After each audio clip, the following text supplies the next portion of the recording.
All right, let's talk about this cool case of a splenic laceration. This was a 19-year-old male who presented to the emergency department with about 1 day history of left upper quadrant pain. Said it started suddenly, it was sharp and constant, and rated it to his back. He rated it at 8 out of 10, and it was worse with breathing. He denies any nausea, vomiting, diarrhea. He has no fever, no constipation. He has no trouble urinating, and he didn't have any injuries. He does say about 6 weeks ago he had a fever, sore throat, malaise, and abdominal pain. That got better with rests and hydration and Tylenol. He did go to the doctor and had a negative strep test. On physical exam, his temperature is normal. His heart rate is 99, so he's borderline tachycardic. Blood pressure is okay. Respiratory rate 20. O2 sat 100% on room air. HEENT normal, neck normal, cardiovascular normal, lungs are normal. His abdomen was soft and non-distended. He had active bowel sounds. Spleen was palpable in the left upper quadrant with tenderness, but no rebound or guarding. Extremities are normal, and skin exam was normal. In the emergency department, he was given morphine sulfate. He had a CBC, CMP, and coag ordered initially. Those were all normal. And then a CT scan of the abdomen pelvis was with IV contrast was ordered. All right, let's talk about splenic lacerations. So we're kind of focused on patients who had infectious mononucleosis. There are traumatic splenic lacerations, but the atraumatic ones are typically associated with mono. This is a condition typically seen in young adults, and the likelihood of symptoms drops as age goes up. So you think of this as sort of a high school, college age disease caused by the Epstein-Barr virus with droplet transmission. There's a classic triad of fever, pharyngitis, and lymphadenopathy. And also on blood work, you can find atypical lymphocytes, heterophilic antibodies, and reversible splenomegaly. Complications are uncommon but occur after the acute illness. You can have neurological complications such as Guillain-Barré, encephalitis, meningitis, etc. Splenomegaly happens in about half of patients with infectious mononucleosis, where there is proliferation of the lymphoid tissue and splenic congestion, enlargement, and thinning of the capsule. Splenic rupture is much more rare, occurring in far less than 1% of patients. And Kerr sign is classically taught in this condition. And what that is you can see on the right here, you have a patient with a subcapsular splenic hematoma or bleeding. It irritates the diaphragm. The phrenic nerve shares a distribution with the shoulder. And so you have referred pain to the shoulder here. This is classically called Kerr sign. And I will say that it's not specific to splenic rupture, but that's the way it's classically taught. Clinical presentation is usually severe sudden abdominal pain, which is left-sided. Typically, splenomegaly by itself does not cause pain.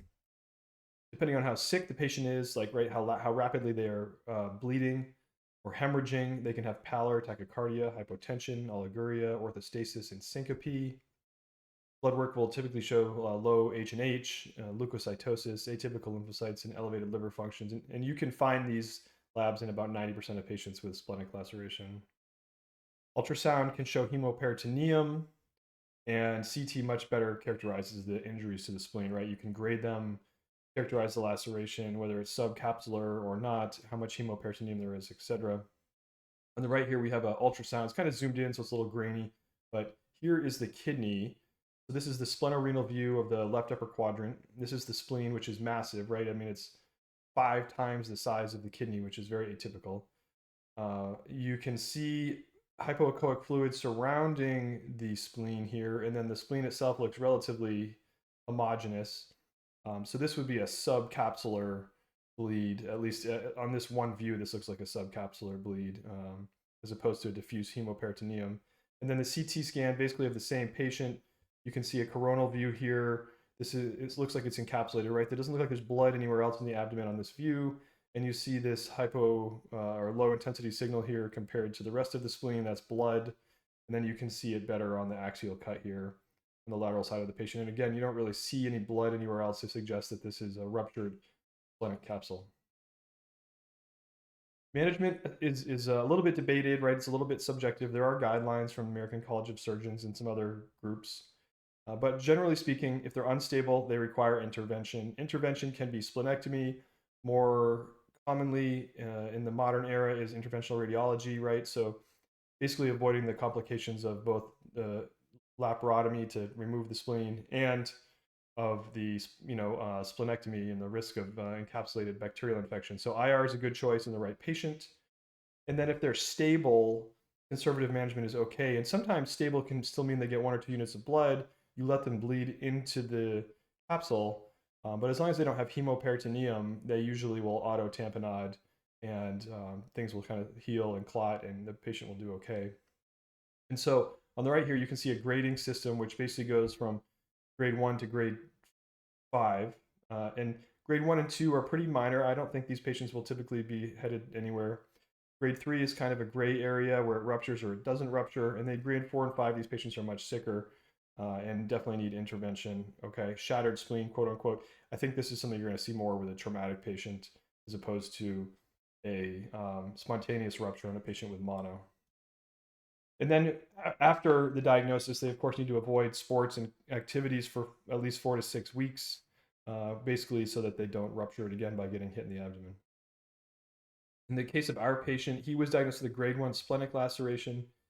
His CT showed irregular band-shaped areas of non-enhancing splenic parenchyma along the posterior and lateral aspects of the spleen, right? And so that's basically what the CT shows here. So here's an axial cut, and the red arrow is pointing to blood and a blush here, where you can see contrast extravasation. And then you can also see contrast extravasation here, and then you see a large encapsulated spleen with blood surrounding it. The labs were consistent with monospot positive. He was admitted to the hospital with serial abdominal exams, and they monitored his hemoglobin. Ultimately, he was discharged home on hospital day 3 and instructed to avoid contact sports, and he had a good outcome. 3 key points for splenic laceration. It's a rare complication of mono, and depending on how sick they are, they present with left upper quadrant pain or diffuse abdominal pain if they have peritonitis. They can have left shoulder pain, which is Kerr sign, and then if they're really sick, they can be pale, tachycardic, hypotensive, orthostatic, or even pass out. Laboratory findings are classic, including an elevated white blood cell count, atypical lymphocytes, anemia, and elevated LFTs. Bedside ultrasound can detect hemoperitoneum, but it's not necessarily specific to the spleen. And then contrast enhanced CT can confirm the diagnosis and really characterize the lesion. Patients are almost universally admitted to the surgical service for either conservative management or splenectomy or interventional radiology, which is guided by the hemodynamic stability, the type of lesion, and the grading.